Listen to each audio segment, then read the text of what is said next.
कालू कौआ अपनी पत्नी टुनटुनी चिड़िया और बेटी सुनहरी चिड़िया के साथ किराए के घोंसले में रहता था।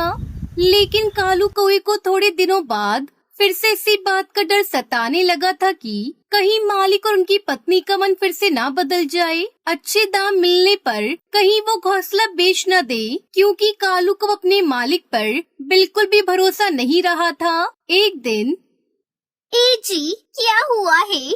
2-3 दिन से देख रही हूँ आप कुछ परेशान लग रहे हैं। ऐसी क्या बात है? आप न दाना अच्छे से खा रहे हैं, न पानी पी रहे हैं। मुझे नहीं बताएंगे तो फिर किसे बताएंगे?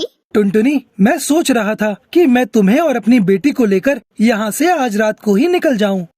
क्यों जी, आपको फिर शक हो रहा है मालिक पर कि वो हमें अलग कर देंगे? हाँ, क्योंकि भरोसा एक बार में ही टूट जाता है और बार बार भरोसा नहीं बनता। इस बार मैं अपने परिवार को लेकर कोई रिस्क नहीं लेना चाहता।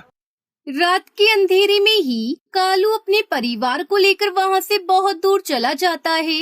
मीलों दूर उड़ने के बाद कालू को एक सुंदर सा पेड़ नजर आया। उसने अपने परिवार के साथ वहीं अपना एक सुंदर सा घर बनाया और अपने परिवार के पालन पोषण के लिए रिक्शा चलाने का काम करने लगा। कालू खूब सारी मेहनत करने की सोच रहा था। अभी मुझे खूब सारी मेहनत करनी होगी, अपने परिवार की सारी जरूरतें पूरी करनी होंगी। कभी किसी चीज की कमी नहीं होने दूंगा अपनी टुनटुनी और सुनहरी को। अब इसके लिए मुझे खूब सारी मेहनत करनी है। फिर एक दिन टुनटुनी चिड़िया तैयार होती है तो वो देखती है कि उसकी बिंदी ही खत्म हो गई है। अरे ये क्या? मेरी तो बिंदी ही खत्म हो गई है। कोई बात नहीं, बिंदी नहीं लगाऊंगी तो कौन सी बदसूरत लगूंगी। वैसे भी सुनहरी के बाबा कहते हैं मैं श्रृंगार करूँ न करूँ, मैं उतनी ही सुंदर लगती हूँ। और अब हमारे पास इतने पैसे भी नहीं है कि हम फालतू की चीजों पर खर्च करें। तभी सुनहरी चिड़िया माँ के पास आकर कहती है, माँ, मैं अभी पड़ोस के एक बच्चे के पास खिलौने देख के आई हूँ। माँ, मुझे भी खिलौना चाहिए, मेरे पास तो एक भी खिलौना नहीं है। बेटा देख, तेरे पापा पूरी कोशिश कर रहे हैं ना हमें बेहतर जिंदगी देने की। अभी हमारे पास इतने पैसे नहीं है बेटा कि हम कुछ भी खरीद सके। जो कुछ भी था तुम्हारे बाबा ने रिक्शा खरीद लिया। थोड़े दिनों में काम अच्छा चलने लगेगा, फिर तुम्हें तुम्हारे बाबा बहुत सारे खिलौने ला कर देंगे। और बेटा, जरूरी नहीं होता जो और पक्षियों के पास हो वो हमारे पास भी हो। ठीक है माँ, मैं सब समझ गई।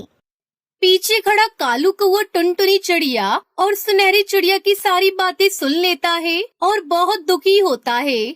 मैं कैसा पिता और पति हूँ जो अपने परिवार की जरूरतों को भी पूरा नहीं कर पा रहा हूँ। उस दिन कालू कौए ने खूब मेहनत की, देर रात तक रिक्शा चलाता रहा और उसी दिन अच्छा पैसा कमाया। उधर टुनटुनी चिड़िया परेशान थी क्योंकि कालू को आने में देर हो गई थी। टुनटुनी चिड़िया की नजरें तो दरवाजे पर ही टिकी हुई थी। तभी थोड़ी देर बाद कालू कौआ कुछ तोहफा लेकर घर आया। कहाँ थे आप? इतनी देर क्यों हो गई आज? आपको पता है मेरे मन में अजीब अजीब ख्याल आ रहे थे। अरे भाग्यवान, इतनी चिंता क्यों करती हो? आज से तो मैं इसी समय आया करूँगा। शाम के समय कमाई अच्छी होती है, सवारी शाम के समय ही मिलती है। और आज देखा मैं कितना धन कमा के लाया हूँ और तुम दोनों के लिए भी कुछ लाया हूँ। बाबा मेरे लिए कुछ लाए हो क्या? दिखाओ दिखाओ।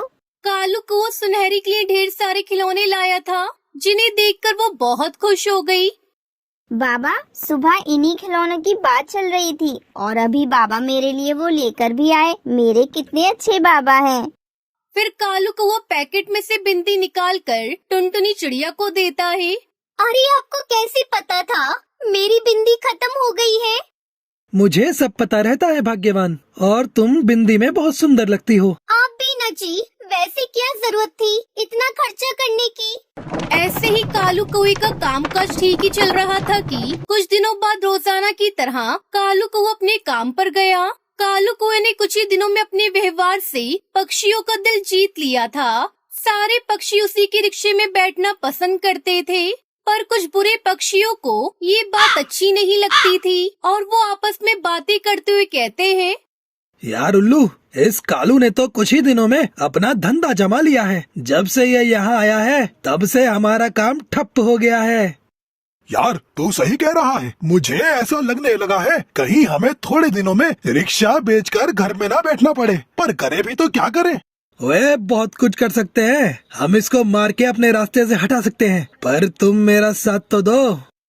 नहीं, मैं तुम्हारा साथ इसमें बिल्कुल भी नहीं देने वाला। भले ही मेरा काम न चले, मैं अपने स्वार्थ के लिए किसी की जान नहीं ले सकता। मैं तो तुम्हें भी मना कर रहा हूँ, ये सब मत करो, ये पाप है। अबे मुझे पहले ही तुझ पर शक था। तू है ही डरपोक, किसी काम का नहीं है। अब जो कुछ भी करना है मुझे ही करना है, और वो भी आज रात को ही। कालू कौवे की उस दिन खूब कमाई हुई। बाजार से जाते समय उसने सुनहरी चिड़िया की पसंद की मिठाई ली। रात काफी हो चुकी थी। कालू खुशी खुशी अपने रिक्शे से घर जा रहा था कि तभी चील उसका पीछा कर रहा होता है। अरे चील मेरा पीछा क्यों कर रहा है? मैं रिक्शा रोक के इससे पूछ लेता हूँ। कालू कौवा जैसे ही रिक्शा रोक के उनसे पूछने की कोशिश करता है, तभी चील एक पेड़ पर छुपकर स्नीपर से कालू कौवे पर हमला कर देता है, जिससे कालू कौवा पूरी तरह से जख्मी हो जाता है, जिसकी वजह से वो धीरे धीरे वो दम तोड़ बैठता है। दूसरी तरफ टुनटुनी चिड़िया कालू को लेकर बहुत परेशान थी, क्योंकि वो अभी तक घर नहीं आया था। माँ, आप अभी तक सोई नहीं? क्या हुआ? माँ, मुझे तो पता ही नहीं चला मैं कब सो गई। हाँ बेटा, देखना आज तो तेरे बाबा को बहुत देर हो गई है, वो अभी तक घर नहीं आए। मुझे बहुत चिंता हो रही है। बेटा तू घर पर रुक, मैं तेरे बाबा को देखने बाहर जा रही हूँ। माँ, मैं भी चलती हूँ आपके साथ। दोनों माँ बेटी कालू कौवे को ढूंढने निकलती है। बहुत ढूंढने के बाद उन्हें कालू कौवा नहीं मिलता। दोनों बहुत परेशान हो जाती है। तभी अचानक से उल्लू वहाँ से गुजरता है और वो टुनटुनी उसकी बेटी को देखकर उनसे पूछने लगता है, भाभी जी, आप रात को छोटी बच्ची को लेकर कहाँ जा रही हैं? क्या बताऊं भाई साहब, सुनहरी के पापा अभी तक घर नहीं आए। मैं उन्हीं को ढूंढ रही हूँ। क्या कालू घर नहीं आया? हे भगवान, कहीं चील ने कालू के साथ कुछ गलत तो नहीं कर दिया? ऊपर वाले कोई अनर्थ ना हुआ हो। क्या कह रहे हैं आप? कुछ समझ में नहीं आ रहा। साफ साफ कहिए भाई साहब। कुछ नहीं भाभी, चलिए मेरे साथ, साथ में ढूंढते हैं कालू को। सारे मिलकर कालू कौवे को ढूंढने लगी। थोड़ी देर बाद सुनहरी चिड़िया को कालू का रिक्शा दिखा। पास जाकर देखा तो रिक्शे के साथ कालू की लाश पड़ी हुई थी। टुनटुनी चिड़िया के तो पैरों तले जमीन ही खिसक गई। दोनों माँ बेटी का रो रो कर बुरा हाल हो गया था। भाभी जी, मैं आपसे कुछ कहना चाहता हूँ, और अगर ये बात पहले ही आपको बता दी होती तो शायद कालू आज जिंदा होता। मुझसे बहुत बड़ी गलती हो गई। उल्लू चील की पूरी बात टुनटुनी चिड़िया को बताता है। जब टुनटुनी चिड़िया को ये बात पता चलती है तो वो कसम खाती है, कालू जी, मैं आपके गुनहगार को सजा दिलवा कर ही रहूंगी। ये मेरा आपसे वादा है। फिर टुनटुनी चिड़िया उल्लू की मदद से चील को कड़ी से कड़ी सजा दिलवाती है और खुद को अपनी बच्ची को पालने के लिए वो अपने पति की तरह रिक्शा चलाने का काम करती है।